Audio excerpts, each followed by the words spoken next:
Hello guys, welcome back to my channel Yahoo kitchen. ఈ రోజు నేను మీకు అదిరిపోయే కాలీఫ్లవర్ పకోడాని చూపించబోతున్నాను. అది ఎలా చేయాలో చూద్దామా? Let's go. ముందుగా కాలీఫ్లవర్ని బాయిల్ చేసుకొని పక్కన పెట్టుకున్నాను. అందులో నేను పసుపు, కారం, గరం మసాలా, సాల్ట్, అలానే కార్న్‌ఫ్లవర్ ఇవన్నీ యాడ్ చేసుకొని బాగా మిక్స్ చేసుకోండి.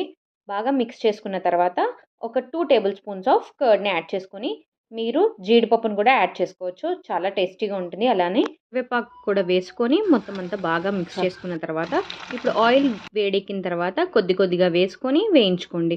అంతే అండి, ఎంతో రుచికరంగా కాలీఫ్లవర్ పకోడా. మీరు కూడా ట్రై చేసి ఎలా వచ్చిందో మాకు ఎలా చెప్తారో కామెంట్ బాక్స్లో చెప్పండి. అలానే ప్లీజ్ లైక్ చేయండి, అలానే షేర్ చేయండి మీ ఫ్రెండ్స్కి, ఫ్యామిలీ మెంబర్స్కి. అలానే సబ్స్క్రైబ్ కూడా చేసుకోండి. Until the next video, stay tune to our channel Yahoo kitchen. Bye.